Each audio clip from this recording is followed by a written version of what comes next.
Bonjour et bienvenue dans cette nouvelle vidéo. Aujourd'hui j'aimerais te présenter 10 faux amis.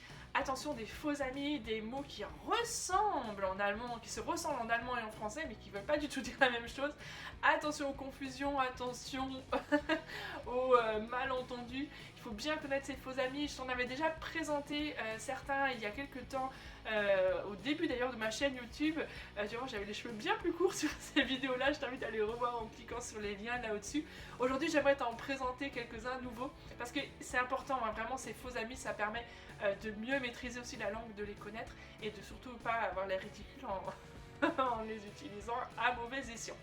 Juste avant de démarrer, je te rappelle aussi que tu peux télécharger mon guide pour apprendre l'allemand en 5 minutes par jour. Tout plein de conseils très pratiques à mettre en place dans ton apprentissage. Et si tu veux aller plus loin, je t'invite aussi à cette conférence que j'ai donnée en ligne sur les 3 piliers pour apprendre l'allemand efficacement. C'est gratuit, il faut juste t'inscrire en dessous en cliquant sur les liens dans la description de cette vidéo. Alors c'est parti, on démarre avec le premier faux ami, c'est die Rakete. Rakete, ça ressemble à la raquette, donc on pense au tennis, etc. Non, c'est pas du tout la même chose. Die Rakete, c'est la fusée. Et d'ailleurs, tu as bien remarqué la prononciation Rakete. Rakete. Attention, puisque la raquette de tennis, là on dit der Schläger. D'accord? Donc ne pas confondre. Rakete, c'est la fusée. Der Schläger, par contre, c'est donc la raquette de tennis, par exemple. Ensuite, deuxième faux ami, c'est der Koffer. Der Koffer, on entend quelque chose qui ressemble au coffre et on se dit, bah oui, facile, c'est le coffre de la voiture. Non, le coffre de la voiture, c'est der Kofferraum. Der Kofferraum. Il faut rajouter Raum derrière, donc l'espace de Koffer. Qu'est-ce que c'est? Koffer, et ce n'est pas le coffre, c'est les valises. Der Kofferraum, c'est l'espace, l'endroit où tu vas mettre tes valises. D'accord? Donc attention à ne pas confondre ce mot. Der Kofferraum, c'est bien le coffre de la voiture dans lequel tu vas mettre tes coffres, donc les valises. Ok? Allez, on continue avec un mot qui ressemble vraiment, encore une fois, faux amis, demonstrieren. On pense à démontrer. On se dit, bah oui, demonstrieren, c'est démontrer quelque chose, faire une présentation, expliquer, etc. Non, ça se dit plutôt präsentieren ou bien vorführen, qui serait vraiment le fait de montrer quelque chose, de le montrer là sur place, de démontrer. Demonstrieren, on parle aussi à une démo, à une démonstration en fait, et du coup on va juste utiliser démo. C'est pas une démo pour te montrer comment on marche tel exercice ou quoi. Eine Demo, c'est une manifestation. Donc demonstrieren, c'est manifester. Ce que font les Français très volontiers, les Allemands aussi, mais un petit peu moins, surtout les fonctionnaires, ils n'ont pas le droit, ça j'en sais quelque chose puisque j'étais fonctionnaire en Allemagne. Mais demonstrieren, c'est manifester. Donc s'il y a une démo à Berlin, c'est pas ils sont en train de te démontrer comment, je sais pas, tel truc fonctionne, non, c'est ils sont en train de manifester. Attention à ne pas confondre.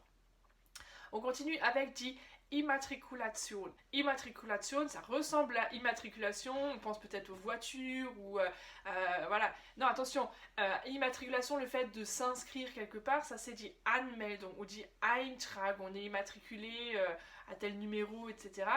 Ça c'est Anmeldung, bien Eintragung. Alors que Immatrikulation en allemand, c'est le fait de t'inscrire, par exemple à l'université ou quoi, tu t'inscris, on va dire immatrikulieren, ou bien sich eine Immatrikulation bekommen, ou bien voilà, on va utiliser du coup Immatrikulation pour dire qu'on s'inscrit quelque part.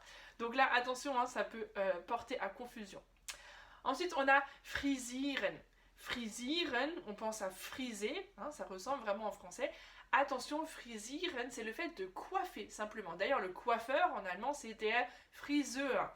D'accord? Donc, frisieren, c'est simplement le fait de coiffer. Il n'y a rien à voir avec friser. Friser, faire des boucles, là, c'est kreuzeln. Kreuzeln. Ça, c'est effectivement friser, faire des boucles. Alors que frisieren, tout simplement, c'est coiffer. Ensuite, sixième mot, faux ami, die Chemise. Donc là, on pense à une chemise, forcément. Ben non, c'est plutôt la nuisette, plutôt le truc un peu sexy avec la dentelle, etc. D'accord? Donc attention, là ça peut faire des malentendus. Alors qu'une chemise, tout simplement en français, en allemand, on dira das Hemd. Hemd, ok? Das Hemd.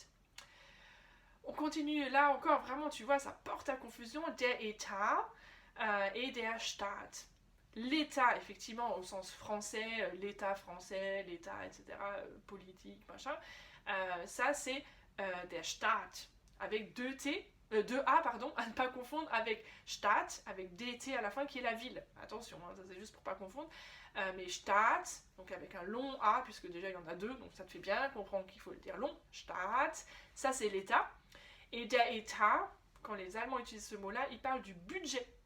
D'accord? Donc attention, c'est pas pareil.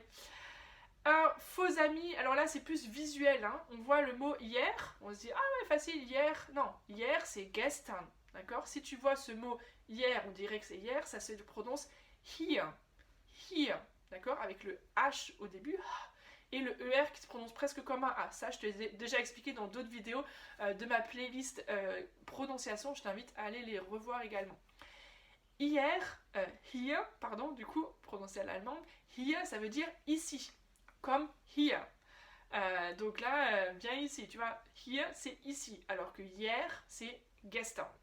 Ok? Ça va? T'as fait la gymnastique mentale? Allez, das Regal.